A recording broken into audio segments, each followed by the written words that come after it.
अस्सलाम वालेकुम, welcome to online academy. मैं हूं इफ्तिखार अहमद। वफाकी हुकूमत ने मुल्क भर में पेंशन का नया निज़ाम मुतारफ़ करवाने का फ़ैसला कर लिया है। वफाकी वज़ीर ख़ज़ाना ने इख्तितामी बजट तकरीर में नई पेंशन इस्लाहात मुतारफ़ करवा दी। इस सिलसिले में जो सबसे बड़ी तब्दीलियाँ की जा रही हैं वो ऑफिसर्स की मल्टीपल पेंशन ख़त्म की जा रही हैं और फैमिली पेंशन की मुद्दत सिर्फ 10 साल मुकर्रर की जा रही है। यानी पेंशनर और स्पाउस की वफ़ात के बाद उसकी फैमिली सिर्फ 10 साल तक पेंशन ले सकेगी। इसके अलावा बजट तकरीर में वज़ीर ख़ज़ाना ने कौन सी नई तब्दीलियों का जिक्र किया, आइए सुनते हैं। जनाब स्पीकर, अब मैं वफाकी पेंशन का जिक्र करना चाहता हूं, जिसके सालाना अखराजात में बड़ी तेजी से इजाफा हो रहा है।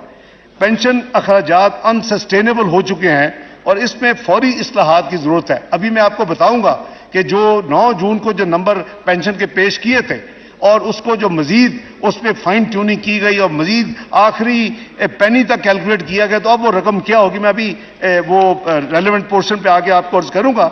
तो मैं अर्ज कर रहा हूं कि इसलिए ये इस्लाहात जितनी जल्दी हो सके ये नाफिज होनी चाहिए।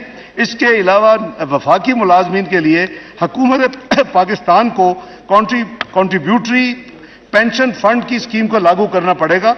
इस सिलसिला में बजट माली साल 2023-24 में पेंशन फंड कायम कर दिया गया है और इसके रूल्स एंड प्रोसीजर पर काम का आगाज हो चुका है।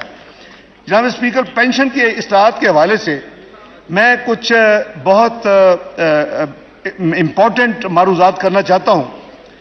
बहुत हाई प्रोफाइल जो हमारे कई लोग हैं इस सिस्टम में, वो कई दफा मल्टीपल पेंशन वसूल करते हैं।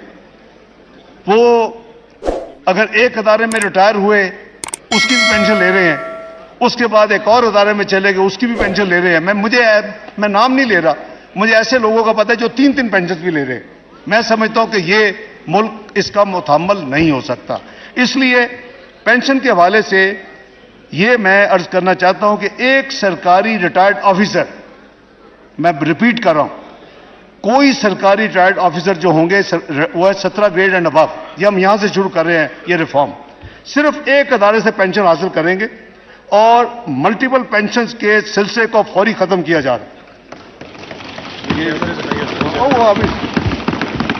अब ये उनकी सवाबदीद होगी कि जो 2-3 अदारों में उनको पेंशन की एंटाइटलमेंट बन रही है, कौन सी हाईएस्ट पेंशन है उसको अडॉप्ट कर लें।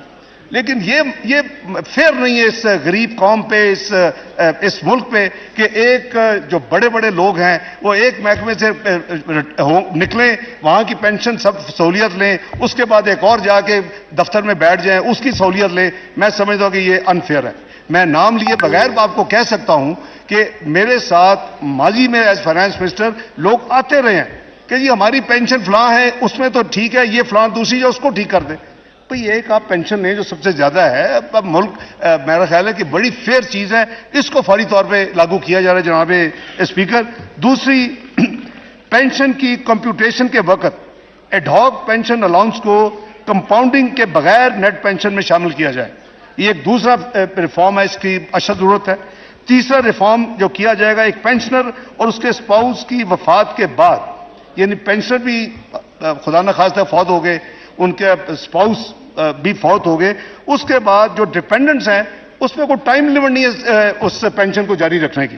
उस पीरियड को 10 साल तक लिमिट किया जा रहा है कि स्पाउस, पेंशनर खुद, उनकी वफात के बाद फैमिली जो पेंशन वो बन जाती है वो 10 साल तक डिपेंडेंट्स को दी जाएगी। चौथा रिफॉर्म इसमें यह कर रहे हैं कि री एम्प्लॉयमेंट की सूरत में कि पेंशन मेरी हुई, मैं कल कहीं और जॉब पे चला गया, तो वो फिर पेंशन या तनख्वाह में से एक को ऑप्ट कर ले, पेंशन ले ले, या भी अगर सैलरी तो नॉर्मली ज्यादा होती है, वरना क्या जरूरत है कि हम पेंशन छोड़ के। तो ये ऑफिसर्स के लिए सारी स्कीम कि 17 एंड अबव, शायद आगे बाकियों की भी बारी आए अगर कोई आने वाले वक्तों में। ये रिफॉर्म है, ये बहुत पेंडिंग है और बहुत इंपॉर्टेंट है, तो इसलिए ये फैसला किया कि इस रिफॉर्म को अब जारी कर दिया जाए।